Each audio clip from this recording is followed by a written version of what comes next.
Thanks for joining us for another episode of our Do-It-Yourself inspection series.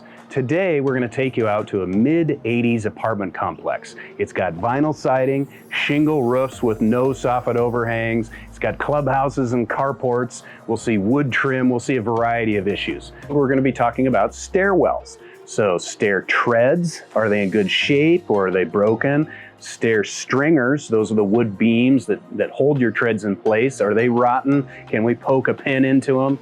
And then stair handrails. Are they in good shape? Are they wiggly? Are they loose? Or are the stiles, the vertical members, too far apart? Old code. We don't want to get children's heads stuck in them. So we've got some creative ways to make them safe again. Welcome to the Building Doctor Show with Jens Johansson. Here we're at a typical stairwell rail, and one of the first things that we want to check is safety of the building code and the distance between the stiles. So these are the vertical members of the railing. And old code, 1979 UBC, allowed for 9 inches in between these. New code allows for 4 inches. And so these guys are at 5. And so what happened, why that code was changed, children were getting their heads stuck in between the stiles and getting themselves hurt. So you'll notice one way to address that some communities have done, have either added stiles or added horizontal. It gives you an aesthetic theme as well as reducing the size down. I'm not going to go measure those, but some people will put nets or screening up, but that's a nice way to bring your handrails up to code and for safety reasons. On concrete stair treads, the actual stair tread themselves have steel reinforcing, and that's how they stay stiff and rigid. They have a little L bracket on either side, and that keeps the stair tread itself. But when you get spalling or breaking of stairs, you'll actually expose the rebar. And so here we have the chip of the stair tread and the exposed rebar. Nobody wants to catch their toe on wearing sandals or flip-flops on a rusty piece of steel. So this stair tread can be replaced, and you just look at the rest of the treads, and they look okay. But this bottom step, of course, probably had a furniture dolly, bang, bang, bang on it when people are moving in and out. But that needs to be taken care of. On with the handrail, I can see one of my nail attachments even through the top, and then when I inspect it a little bit further, I can see this guy isn't even nailed on. We need to get rid of that sharp nail again for toes, but also attach it back. So kind of a maintenance thing of just take a look around and you'll see things that don't make sense and make a list and get them fixed. Okay, here we're going to talk about base of wall drainage. So again, the siding is a drainage system. Water flows down between the siding and the building paper, and there's a nice gap here that water can flow out. One thing we're looking for was the concrete poured up and over the siding. So back towards the door, you can see that. And even along this back wall, it's a little bit high.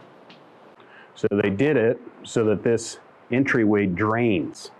So you have slope, but somebody didn't think about the bottom edge of the siding. So you can have this siding be a little bit taller. Maybe there's a piece of base metal flashing so that this area drains. It's not a slip hazard in the ice, but it's nice to keep these entry areas draining properly with good base of wall. So here we have an example of kind of not earth to wood, but hard surface to fiber cement contact. So fiber cement siding is great. It's concrete and cardboard or concrete and paper fibers stuck together. But when you do get it exposed to a lot of water, it will delaminate. So it's not bulletproof, so to speak. But this piece of siding was just in contact with the base, and it's crumbling. And so, granted, it's a mailbox kiosk, but it'd be nice to have a piece of flashing, have your siding up an inch or even 2, whatever the manufacturer says, but have that space. Create the space for the water to come out and splash, to not be constantly soaking this.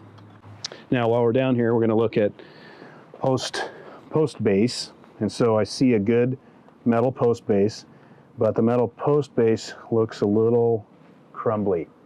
And so again, that's what's left of the metal post base. So I don't want to chip it away more, but we'll want to you can hear it, sounds like an egg shell. Post seems good. You can tell it's pressure treated by what's called knife marks. In the pressure treating process, they roll it through a knife machine, so think of it like tenderizing, and then they can soak the beam or soak the post in water-resistant materials, and it injects it better because it has these knife marks. So I can tell this is a pressure-treated post, which is good, and then I can also poke the bottom, and it feels solid. But that bracket we'll want to retrofit a new one on. Hey, thanks for watching this episode. Hopefully you picked up some tips and tricks on how to identify and avoid water damage on your building. I know this was a great 80s looking building, but if you follow our channel, you'll see all sorts of different buildings where we look at stucco and other types of siding, brick, windows. Check it out. Thanks for watching.